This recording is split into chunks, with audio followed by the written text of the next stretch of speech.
Hey everyone, this is Oscar from Underdog, and today I'd like us to play a game together where we learn to listen to kick drums. When I was starting out making music, I remember flicking through sample libraries, listening to 100,000 different kick drums, and they all sounded different to me, but I couldn't put into words why they would sound good or bad. I didn't know which one was appropriate for my track, so I ended up just choosing one kind of at random. So I believe that getting better at music production means training your ears to recognize certain phenomena and to be able to put certain words to certain things that you're hearing. And so we'll do that today.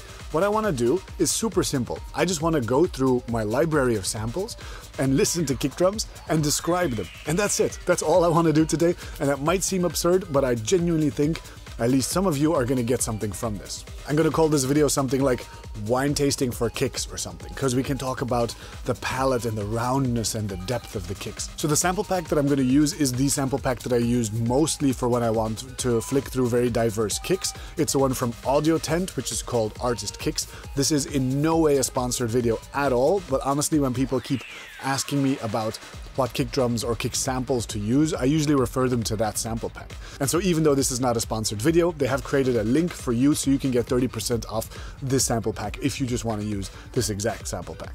But that's not the point of this video. The point of this video is just to flick through some kick drums, and I want you to try and think in your mind, how would you describe that kick drum that I just played? And then I'm going to describe it a little bit. Let's get started sampling some of these tasty little kicks. All right, let's get stuck into this. Here we go. So this sample pack is organized by artist name, and then each artist has contributed like 10 kicks, but we're not really going to be talking about any of these artists. I'm really just going to be listening to kicks. Let's start somewhere at random here. Bend Damage. Okay, really big tubby kick this. It's got a very long tail. You can see on the timeline, this is a quarter note length, right? It's got this long tail which is distorted at the end. Just this part here is very tonal and very saturated. But it's got a very assertive punch kick at the start. This kick, on the other hand, has absolutely no sub and only this like kind of top click on the start. It has a very sharp transient and kind of a bit of a punch at 100 Hertz.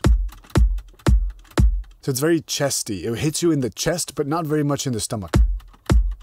And it has a lot of high end, so it'll cut through a mix. It would not be appropriate for some dark techno, but would be appropriate for something more uplifting, something more housey maybe. This is a super dry kick, really short, really dry kick, just a short transient punch. That's quite tubby as well. It's got the tiniest little click at the top, but a very synthetic little click compared to this one, whose transient, the click up top, is very much like a sample layered on top of a kick, whereas this one is very much like a synthetic click, like this thing was synthesized. This thing was synthesized, not layered. And it's got no tail here compared to this first one, which had this super long tail. This one's just pure chest punch. Chest and belly. Very nice. This one is a very subby kick that does not have a lot of knock on the front. There's not a lot of transient on this kick. It's just about sub and body, and it almost reminds me of like a Wolfgang Voigt track. It's something that could be very groovy, but it won't be super impactful. It doesn't hit you in the face, it hits you just in the gut, but not anywhere else really. And it's fairly short. This kick has an awful lot of interesting parts. So let's talk about the transient first. So up front, there's a very strong chest punch, but also there's a very organic sample layered on top, something with a lot of kind of a sort of gray noise. And then in the body of the kick, it descends and it gets really loud here. The pitch of this kick descends over time. It goes boo, and then it cuts off quite abruptly. And this part is very subby, but you can hear that transient at the start continue very long. It's a very long sample that sits over top of this kick. So a lot of these kicks are layered in with samples. They're sort of Frankenstein together between many different levels. And if you compare the transient of this one with the transient of this one, the sample, the click at the start of this stops immediately, right? Compared to the top frequencies of this one. And so just as a reminder how kicks are often made, it's something you can learn from this plugin called Kick 2, right?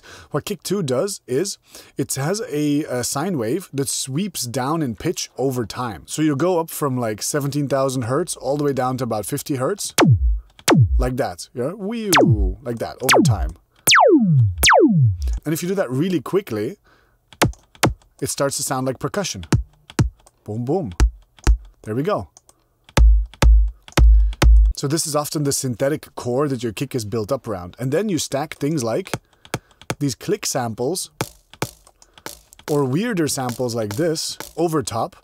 And then all together you get something like this. So you've got the meat and potatoes of the kick, the body of the kick, which is this kind of sound, and then some samples over the top. And all together it sounds like one whole. And so if we listen, for example, back to this one sounds like a very tightly controlled synthesized kick with not too many samples layered over top. However, this one clearly has some samples layered over top or has gone through some pretty significant processing. It's got this really long white noise knock all the way going through. Okay, so let's keep listening. Here's another kick. Here's another kick that sounds like it's been through a lot of saturation. So that just sounds like that sine sweep, but if you put it through a heavy saturator or overdrive unit, then you get something like this. And it's quite long as well. If you measure the distance between this point and this point, that's a quarter note, right? And so if it's filling up the low end all the way up until the next quarter note, that's an extremely long kick. And you might want to, at some point, shorten it just like that. You have the control over that in audio. It's pretty simple. Now, here's an interesting kick. I would call this a dusty, broken, sort of out of balance, intentionally disturbed kick. It has a pretty assertive knock on the front, but then it's followed up with this kind of a whoomp of sub bass here. And it sounds very noisy overall. It doesn't sound round and smooth the way that you would get if you just use a sine wave that pitches down. Here's another very clean one, very similar to this Blueprint one. It's just got a different type of bite at the front, but it sounds like it could have been made with kick 2 as well. It's got a very sharp transient up top, which can work very well in a dense mix, and it can be a little bit fatiguing in an empty mix. If you've got a very minimal techno song going on, you might want to de-emphasize that ultra high end a little bit or low pass it a little bit. This is a very solid, well-rounded, balanced kick. This is a very short kick that's not meant to be super massive at all, and it's layered in with some high percussion. There's almost like a kind of a little bit of a hi-hat, an open hi-hat sound or something layered in there with it. And overall, it doesn't have a lot of thump. You can sometimes see on the spectrum analyzer some of the phenomenons of what you're talking about. Like down here is the boxiness of the kick, and up here is the hi-hat that's been layered on top of it. Here's another kick with almost no body to it. It's so short that the low frequencies almost have no chance to develop. So it's really just a little knock at the front, which will work a little bit more like a metronome or something in a track. You're going to have to pair this with a pretty heavy bass in order for your track to feel warm, because in itself this kick feels a bit cold. Another kick with not a lot of bass. It's got a lot of sort of low mid-rangey here, kind of boxy frequencies. And a pretty good presence around 100 Hertz. But its sub is not very well developed. It doesn't fill up the subs in a very long way. You're again going to have to pair this with a pretty good bass line as well for your track to feel warm. So this is an interesting kick because it has what seems like a secondary percussion element in it. So it's got this very synthetic punch to it at the start, kind of like a kick 2 kind of a kick, right? However, then here there's something that happens that feels rhythmical. So there's a little bit of a higher frequency that happens here, like so, bing kook, like that. You know, there's a little wave that happens here.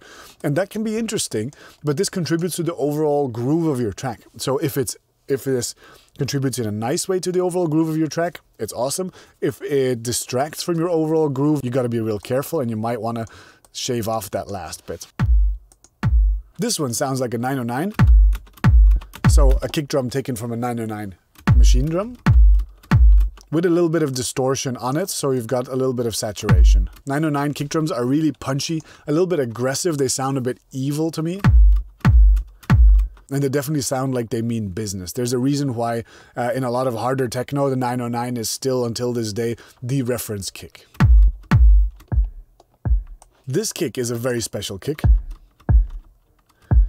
It has this really low thump and then a kind of a little bit of a kind of a woodblock percussion up top with some reverb, and that's all baked into this sample. So that's a lot of atmospheric stuff baked into one sample that's not very punchy. So at the start, this transient is not super in your face at all. And you notice that there's even a little bit of silence just at the start of it, which you might want to, not necessarily, but you might want to bring your start point a little bit forward for it to sit on the grid. Just an option. This is a great dark kick, but you have to build the atmosphere around this in a very intentional way. This is not a very versatile kick. You can't use this in a lot of different places. It is very dubby, as the title suggests.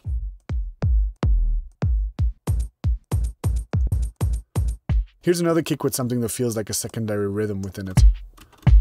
It goes pushy, pushy. Over here, there's a second part to it. So that's a little bit of movement in this sample. Again, it can be a great thing if that's complementary with the overall groove of your track, and it can be a messy thing if you don't want that groove. So be careful with samples like this that have a little bit of a secondary peak in them, because they have movement in them, but that might not be the movement that suits your track the best. Now here's an interesting kick. John Tejada has this kick with a super sharp transient on it. So it's really, really loud and punchy and clear up at the start. But then quite a long subby tail anyway. It's trying to be a lot of different things, this kick, but this initial transient is going to be a very defining feature of it. And if you want that, that's great. But it might be hard to make the kick feel very big and heavy, because this transient is going to be eating up so much headroom.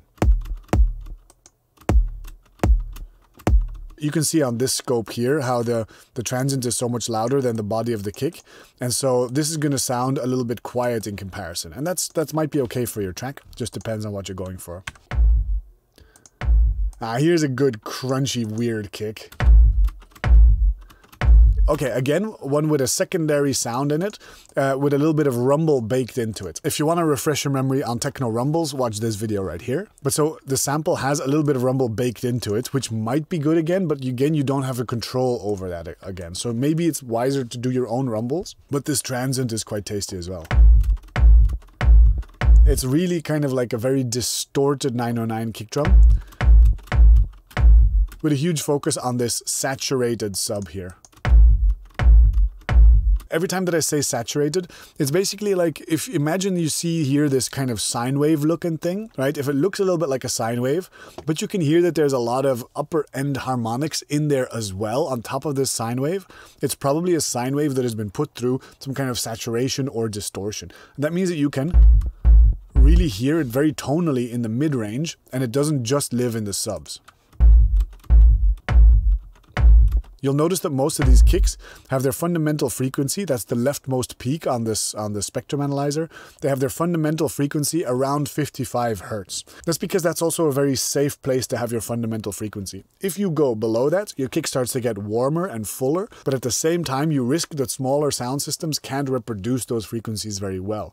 And especially when you get to like 45, 40 Hertz, you start to go so low that it's almost an unacceptable risk, right? So 55 Hertz is a very good reference point. If you go above 55 Hertz, you start to get a bit of a light kick. And if you go below 55 Hertz, you start to get a little bit of a dark, warmer, rounder kick, but there's always a trade-off. This one is an amazingly punchy kick.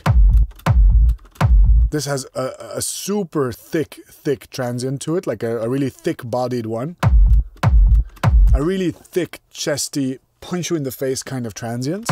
And immediately it's very saturated as well. It stays at the maximum volume almost entirely throughout. And again, there is some rumble printed on there, which makes it sound enormous in itself. However, your challenge now is to make that rumble, the groove of that rumble, coherent with your track, which is very possible to do. But just know that you might be being tricked into thinking that this is a super heavy kick because of the rumble. And maybe it's wiser to take just the punch of it, actually a bit more, something like this, and then build your own rumble around it so that you have control over the rhythm and the shape of that rumble. But do what you want.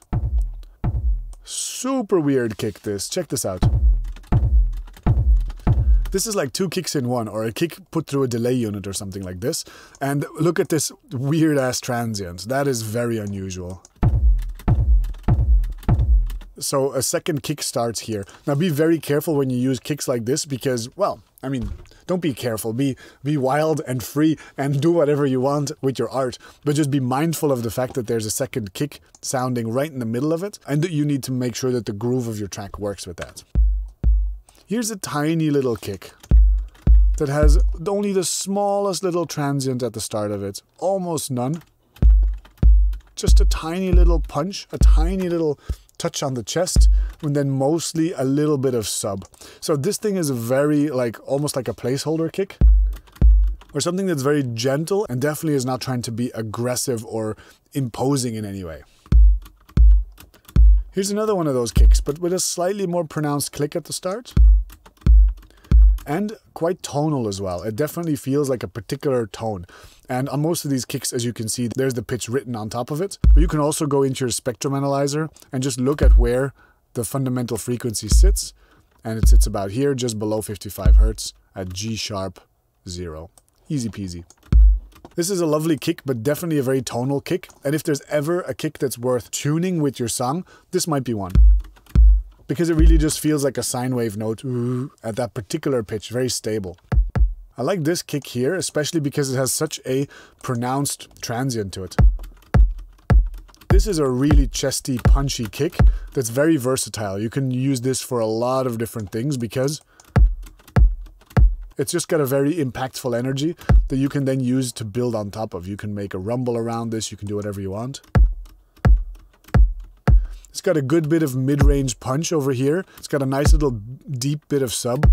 Although look that the fundamental frequency is at about 45 Hertz. This is definitely sort of risky because on a small speakers this is only going to sound like a mid-range kick. Alright, this is a classic kind of a kick that's been put through a saturation unit. You can just hear by the amount of overtones on this supposedly sine wave, right? This is where the sub should be, this kind of big sine wave, but you can hear how many overtones there are, so that this almost sounds like a sawtooth wave in itself. And you can see that here as well, quite how many harmonics there are.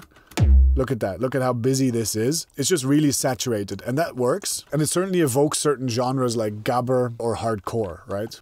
This is an interesting kick, because it sounds massive on my speakers. However, it seems like the sine wave is almost not saturated at all, right? And there's almost no click at the start. So it sounds almost just like a sine wave down at 43 Hertz. So while on my system, because I've got fairly good monitors who can reach down that low, this sounds enormous. Imagine what it would sound like on a small speaker if you just roll off this. You hear that? That is a very thin kick. If you roll off around 100 Hertz and it becomes this thin, it means that there's almost no information in the mids there. That might be suitable for you, but then know that your kick is really not contributing to the mids of your track at all. And you need to ask yourself the question, is it okay that if this is being played on a phone or something, that people won't be able to hear the fundamental of the kick at all? That might be okay for your project, and it might not be okay for some projects. This is an interesting kick. Oof. This is a very characterful kick. So what's happening here is that we've got a very defined and punchy and chesty opening to the kick, and then the fundamental frequency as it rings out, it's not actually very sine wavy. It sounds almost more like brown noise. It sounds almost more like it becomes a noise-based signal rather than a sine wave-based signal. So it does have some warmth in the tail, but not that much. This is very assertive and very cool for something like lo-fi house or something. This kick is interesting because you can barely hear the kick anymore with all the rumble. The kick just becomes this knock at the start, and then everything else is just sustained with rumble. So that's a rumble technique that you can do, right? Where the kick is actually fairly small, and then everything else is just a big wavy mess like this. and it sounds really big and chunky, right? But you'd have to have one of them rolling into the next one pretty quickly. It would sound pretty artificial if there was a little pause in between them. So again, a bit of a kick plus rumble combo. Here's an interesting one. This one has a very solid, versatile body to it, but then on top of it, there's some percussion that has been put through a reverb and then printed on top of this sample. So what that means is that this sample has an ambience to it that you can never remove, right? You can never remove reverb from a sound like this. And so immediately out of the gate, you've got yourself a very characterful kick, but that it has become a lot less versatile because it's got such a specific sound built on top of it. So here's some modular kicks by Peter van Hoosen, and notice how long this sample is, but this is a very strange kick, right? It's a beautiful sound, but I'm not sure I would want this as a 4 on the floor kind of a kick. I might want this to play once, and then with a bunch of other percussion to complete the rhythmic loop. Another modular kick by Peter, very, very saturated, kind of bloated. Kind of bloated, warm. If I had to give it a color, I would say red. This sounds really red to me. But so a lot going on in the low mids here, not a lot going on in the highs. You might have to stack another sample on top of this. Very full, dense, and possibly a little bit congested as well. So here we go, another one. A very dirty noise-based kick with a lot of grit and saturation inside of it.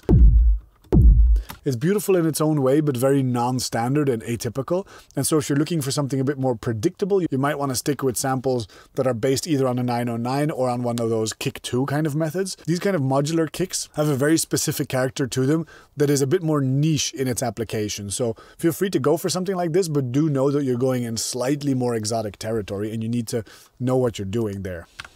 Interesting, tiny little kick by Recondite. Has a huge sort of click and transient snap at the start. And has a bit of grainy noise embedded on top of it as well. This is another kick that's more like marking the time rather than punching you in the face. Here's a really physical kick. Here's a really physical kick that again has a bit of rumble built into it. So it starts with just very punchy and very dirty and grimy and crispy. And then it evolves into its own subtone and then into its own rumble. So it's very long. Very physical, very earthy, and really chunky and colored. I really like it.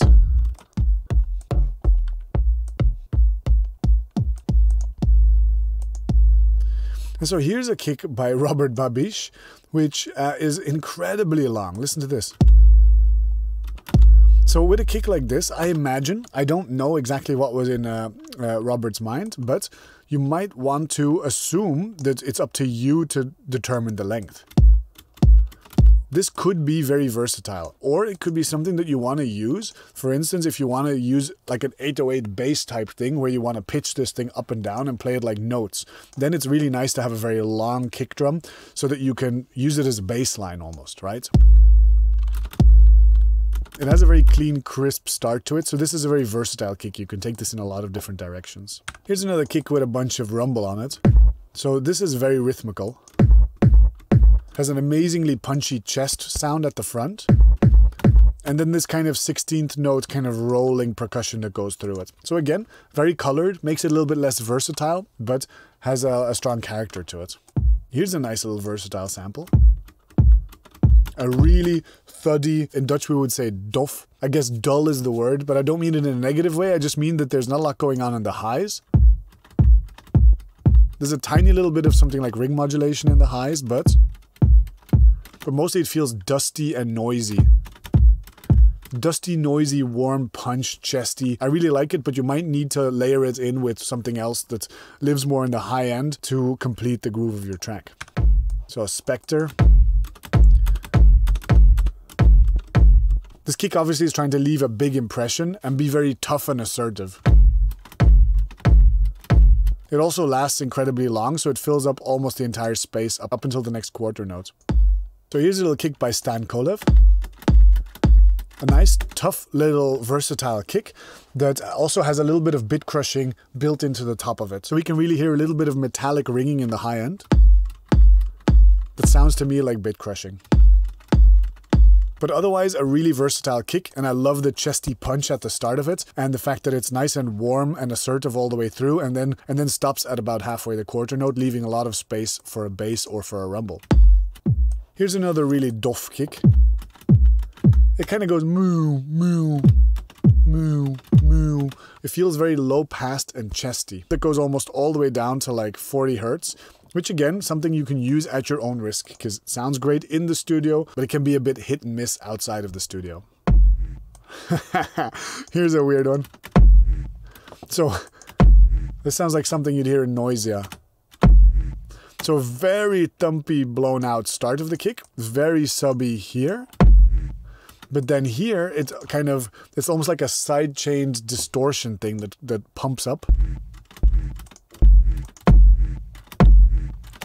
So very characterful, but again, something you can't control very much and something that needs to blend in with all the other elements in your track. So not a very versatile kick, but a very impressive one.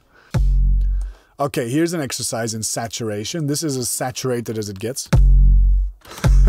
This is a super deep kick. Like the fundamental is at about 46 hertz. And then you can see all of its overtones really specifically. It's so tonal.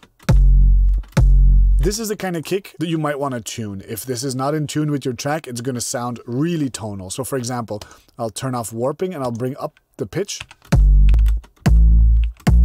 You see how this really is almost like a melody when I change the pitch?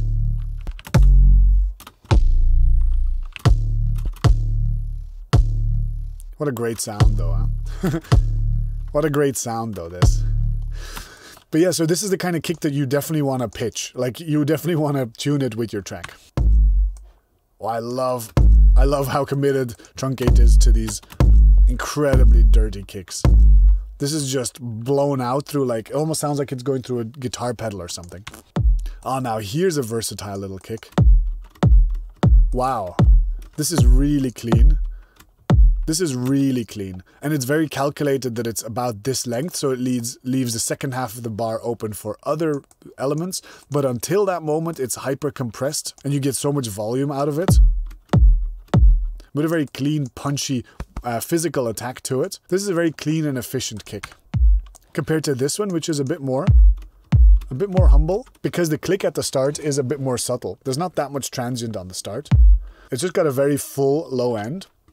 Just got a very full low end that ends at about 48 hertz, so it's nice and warm. But it might get muffled a little bit in a dense mix, simply because it doesn't have that much transient at the start. So there you go, that was a little bit of wine tasting, but for kick drums. Like I said, this particular sample pack, I really like it, not sponsored, but you can get 30% off using the code UNDERDOG on their website. If you think my teaching style is groovy, go check out my Foundations of Electronic Music full course, which is where I take absolute beginners through to become intermediate level producers over the course of a very comprehensive and structured course. Like the video and leave a comment, that really helps with the algorithm. Come show us on the Discord channel what you did with all of this, and until next time, stay producing, be good to one another, and take care. Bye bye.